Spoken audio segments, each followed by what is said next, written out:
darling Fumi Nation. How are you? How are we? My name is Fumidesaluvold. For those of you that are stopping by for the very first time, you are so very welcome indeed, my darlings. We are going to have the most fabulous summer splash meet and greet with Fumi Nation on the 20th of July, and I am absolutely stoked. We're going to have music, we're going to have dancing, we're going to have games, we're going to have giveaways, we're going to have prizes. It's a family event. Bring the children. Absolutely. We are going to have goodie bags. We're going to have vendors. We're going to have food and drinks. It's going to be absolutely fabulous, and I cannot wait, because for the first time we are going to have an exclusive of my brand. When I tell you, darlings, I don't have to sell this. It's either you get a ticket or you miss out. That's the only way I can say, baby. Here in London at the wonderful Novotel Hotel where we had our event last year. It's a beautiful hotel. You can also make your bookings so that you can have a wonderful room there. Let me know those that are coming internationally, because I want us to have a dinner afterwards, a dinner before or afterwards, because you came so far. So as always, we have the wonderful, my beautiful brother. We have the Sabali Global Travel. You just get in touch with him. The link is below, and get in touch with him, because he will book not only this event for you, but throughout the year. I have a lot of my friends that are saying, Fumi, why did you not tell us? And he books all of hotels, he books all of their tickets. If you're going anywhere in the world, it is globally, and he booked for all of the Fumi Nation last year. I am so excited. Congratulations is in the air again, Busy Bee Meghan Markle. Meghan Markle has launched her podcast, and I am living for it. Let me show you what we got out here in these streets. Busy Bee, I'm so proud of you. And the first episode that we have, Confessions of a Female Founder, with a special guest, close friend, and Bubble founder, Whitney Wolf Heard. In this episode, the evolution of the entrepreneur, Meghan and Whitney, dive into the pressures of launching a business, especially under public scrutiny. Whitney opens up about her journey building Bumble, the lessons she learned along the way, and her recent decision to return as a CEO. She shares what prompted the comeback and what changes she's made now that she's planning to come back in the hill. Want the conversations to feel relaxed and easy. Yeah. And also thinking about how I am just in it right now. Talking to people who've also been so in it. Yep. And have so many iterations, whether they've IPO'd or they're at the beginning of their climb, or they said, great, I'm done, and then came back. Yeah, those things happen. And then the evolution of that. So I want to talk about all of that, but I think when it's friends that are on with me, that we have such a deep personal relationship and connection and love, as opposed to starting with just where it all began for you. I want to start with where we first met. I love that. It was a wonderful podcast. Why? Because I am just kind of launching my business, launching my brand. This is the year 2025. I am 55 years old. It's a huge step for me. And just listening to them, it's a wealth of information. And the opposite is for me, where it's not scrutiny, it's a lot of love. I already have a platform of Fumi Nation that love me, that support me every single day for the past 3 years. Fumi, what about your bras? What about your shapewear? What about this? What about that? All of it is coming. And I find myself extremely fortunate, very, very humble, extremely fortunate. And this podcast is a wealth of information for those of you that are thinking of launching a business. Priceless. The nuggets were fantastic. Let me know if you want me to do like a whole scenario of her episodes when it comes to the podcast, because there's always something to learn.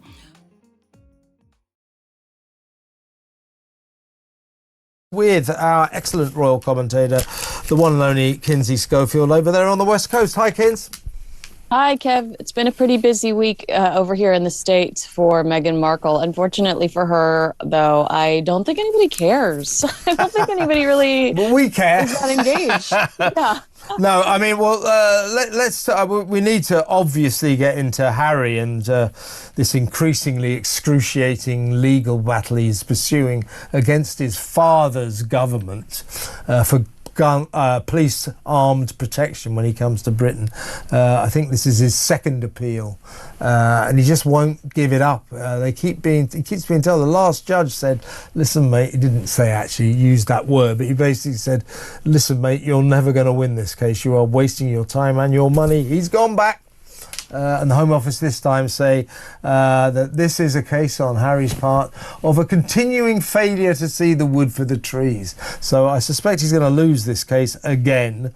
But before we get to that, let's talk, shall we, about the podcast of the week.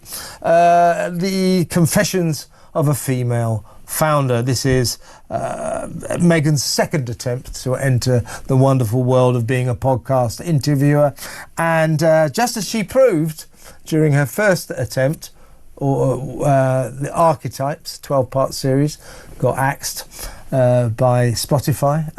She can't interview. She doesn't listen. So her interviewee. This is supposed to be the story of female business tycoons, women who became terribly successful in the world of business. So her guest this week for the first podcast, for the first opening salvo, was Whitney Herd-Wolf, who founded Bumble, the very successful dating site. She is estimated to possibly be a billionaire. So she is very successful. This was supposed to be a podcast about the secrets of entrepreneurial success, how to be a success in the wonderful world of business if you're a woman. I don't think Meghan even asked her any questions about that. All that kept happening was, I don't think she even listened to a word that Whitney said. As soon as Whitney would utter some sort of response, and then Meghan would return to her favourite subject, herself, and just talk about herself. But also, as we feared, it's a pretty dry subject, and it's a pretty boring podcast, to say the least. You've listened to the podcast, I've listened to it now. That's 50 minutes or so of sheer tedium I'll never get back. Your thoughts on this extraordinarily tedious, dull podcast? Well, Joe Rogan's not losing any sleep. Joe Rogan's not worried about Meghan Markle dominating the charts anymore. And it really gives you a good idea. It gives you some insight into the machine that is Spotify and the hard work they put into marketing her original podcast, the billboard they gave her in New York in Times Square, some of the placement, some of the media placement she had under the Spotify umbrella. You know, Spotify convinced us that something interesting was on the horizon, that something of value was on the horizon. So she did have more people tune in to the premiere of Archetypes, and she did, for at least 24 hours, throw Joe Rogan off of his podcasting throne. But here we have Meghan barely cracking the top 10. In Canada, in America, she's at 6, she's at 11. I believe in the UK. I've got it here. So America and Canada, she came in at a disappointing 6th. Also, we have Andre McDonald, and she finally meets Meghan. Back in 2019, she had talked about how there was something about Meghan that made her feel oddly protective because she also has a biracial daughter. The same for me, as you very well know. I have a biracial son. So it's relatable to me. I felt like the last time we talked, you were pregnant, actually. Yes. But anyway, you actually wrote an interesting post on Instagram and grabbed a lot of attention because you were defending Meghan Markle. You said, listen, this woman, everybody's attacking her. Yeah. She's pregnant. She has to stay gracious. Yes. Why did you decide to go there? Because I remember what I felt like at 8 months pregnant. When I was in the post, I was saying, I'm hot, I'm sweaty, I'm swollen, I'm flatulent. All I want are hot fudge sundaes. And the thought of having to do all that and yet remain gracious and gorgeous and still out there working and being, hounded and bullied and 500 million cameras flashing your face at all moments. And the reason I wrote the post is because there was a magazine who said that some of her body language was weird. Of course You've got a body growing inside you. You've got a body growing inside of you. And so I just felt like, someone needs to cut this girl a break, And I said, leave her alone. So maybe it's because I have a biracial daughter as well. And so there's something about Meghan Markle reason I feel oddly protective of her. Do you feel like part of the criticism that's aimed at her is rooted in some of that? Yes, I would say so. Fast forward, April 2025, Audra not only met Meghan, but Meghan came to see her on the Gypsy of Broadway. Wow, that is everything. Again, like I said, in a sea of negativity that constantly sweeps the airwaves and the social media outlets, especially the British press, I am here to give you the other side. And what is that? That is none other than the truth. Please go ahead and make sure that you follow Duchess of Sussex on Instagram. She has, I think, over 500,000 followers. She's dedicated and she brings the tea, the truth, the receipts. Oh my God, does she bring the receipts? She brings the receipts. And I'm out here in the streets to make sure that the receipts, what receipts? So when you're told otherwise, that ain't the case. We'll move over to Harry ever so quickly because this will be a weekly update. I don't mind. I'm dedicated. A weekly update of Harry and Meghan. So Prince Harry now says his worst fears have been confirmed. This was in People magazine in raw comments after his security case. Harry believes the removal of his security was a calculated effort to force him and Meghan back, a realization he tells people was very difficult to swallow. Harry is reeling from the aftermath of a legal battle that has forced him to confront the painful reality he's never fully escaped since leaving the United Kingdom in 2020, a reality that lies at the heart of his ongoing rift with the royal family. Feeling exhausted and overwhelmed, Harry told people as he left court 9th of April that his worst fears had been confirmed by the whole legal disclosure in this case, and that's really sad. He came to continue with his fight for security for his wife, for his family. And I think that it was a can of worms.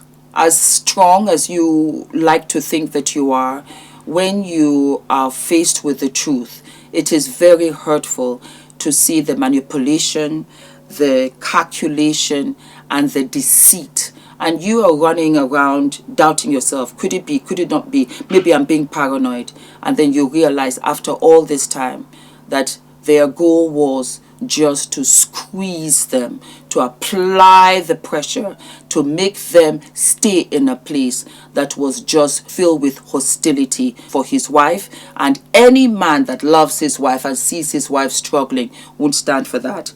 My 2 cents, let me continue. Duke of Sussex, 40, spent 2 days at the London Royal Courts of Justice, deeply focused, taking notes and closely following the proceedings of his appeal regarding the removal of automatic state-backed security for him and his wife in 2020. When Harry and Meghan proposed to the late Queen Elizabeth that they live abroad while still supporting the monarchy, they believed that they had found the ideal solution to a difficult chapter, and one that would bring them happiness, leave the royal family at peace, and allow their public work to continue.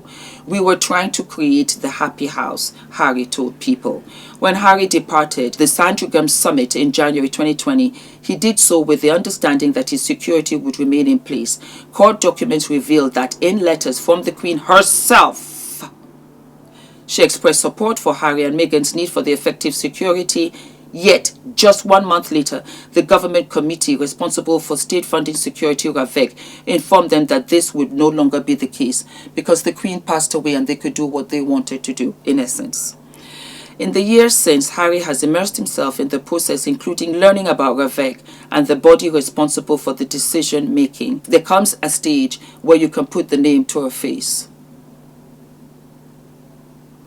One of the core beliefs people understand is that the removal of security for him and his family when he stepped back from the working royal family was a deliberate tactic of control, a way to force them back into the fold rather than bringing the Sussexes back. The removal of security instead revealed to Harry the lengths to which they were willing to go, and it became the final straw. The prince admits that this realization was very difficult to swallow. Harry's relationship with his family remained strained, though they shared a brief positive meeting in February of 2024 following King Charles' cancer diagnosis. Communication between father and son has since broken down. Insiders previously told People that Charles no longer answers Harry's calls or responds to his letters. Attempts to reconnect with his brother Prince William through calls, text and messages have similarly been ignored. During the 2 days of hearing, Harry's legal team argued that Ravek had diverted from its standard procedure, leaving Harry singled out for different, unjustified and inferior treatment. They also contended that this decision excluded him from the same protections extended to others in the other VIP category, including pop stars and former prime ministers. Crucially, Ravek includes members of the royal family's household, including close aides to his father, King Charles. Harry believes his father could intervene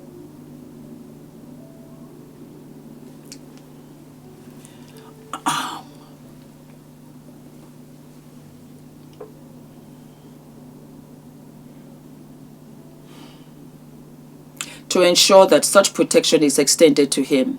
Buckingham Palace does not comment on security matters, but a palace source previously told People that the suggestion Harry's security is under Charles's control is wholly incorrect. Much of the hearing on April 9th at the Royal Council of Justice in the heart of London was held in secret. Some of the revelations unearthed during the proceedings have deeply unsettled Harry, confirming many of his fears about the situation, a realization he described as profoundly disheartening. Harry has found a way to move on and forgive much of what has happened since 2016, but there's one thing he simply cannot forgive: the events surrounding the legal battle regarding his and his family's safety. People would be shocked to what's being held back, Harry says. The Duke of Sussex has fought several legal battles, but most recently securing an apology and admission from the publisher of the Sun newspaper for illegal activities carried out on their behalf, resulting in an 8-figure settlement in January of 2025. Take that coin. But this particular fight is one that strikes off the heart of his family's life and his future. This one always mattered the most, Harry told People as he left court. Harry, I said it last week and I'll say it again. Sometimes you got to let go and let God. Let him intervene. You never lose. It's either you win or you learn. You're learning. Love these folk from a distance. You cannot force anybody to love you. And quiet as it's kept, you can't force them the way you want them to see it. You truly are your mother's son, and that's why she made provisions for you before her untimely passing. As if she knew. As if she knew. I've been around these streets for a hot minute, and I could never, ever, never, if somebody had told me that this would go on, I wouldn't have believed it. I would not have believed it. But here we are. I don't want you to invest invest your time that you can have with your children, with your beautiful wife, with the people that love you. I have learned the gift of goodbye. I can walk. I can walk in any situation. You know why? Because when I gave birth to Adrian, my entire life and my sense of reasoning, it shifted. My family is my son. If he's okay, I'm okay. That's it. That's it. I got my husband. That's my primary family. That's my primary family. That's my family first. Ask anybody, they'll say the same thing. Their kids, their wife. And then you have extended family. Take care of yours. You are lucky you were even able to leave. Thank you, Father, for Tyler Perry, who is the godfather of beautiful Lily. And he's the richest and the wealthiest actor in Hollywood, actually in the world. He's the wealthiest, above Tom Cruise and the like. You have Tyler Perry, who was in your corner and said, you know what, we got you. Sometimes your family is not your family members because of the way they behave, you can see. And when push comes to shove, the people that show up for you, those are your folk. That's your tribesmen. Those are your people. I live here in the United Kingdom and I get it. I understand it. But I want you to be happy. And sometimes you got to find your happy elsewhere. And you got to be happy with what you got. And the way I do happy, I start with gratitude. What I'm grateful for. And then I work towards what I'm trying to achieve. I never do it the other way around because we are never ever satisfied as human beings. They will never see it your way. They just will never see it your way. I'm for you. I'm standing for you. I will always support you. And I will always be out here social media streets for what? Because this is the headquarters of the Sussex squad. Every day. I'm not afraid. Every single day. But I want you to live your life. I want you to live your life. I cannot express to you in any language the joy I derive on a daily basis of sharing my life with my husband and my son. I have become a better person because of my husband and my son. I have achieved more than ever in my entire life with my husband and my son. They are my motivator. They are my supporters. They root for me. They love me. They motivate me. I cannot live without them, in essence. And it's only 15 years. But the 15 years that I've had with them so far, 16, sorry, I beg your pardon, has been priceless. Has been priceless. I want that for you. Do not forget to like, to subscribe, hit the notification button, and I'll see you what? I'll see you tomorrow. All of my love. Mwah.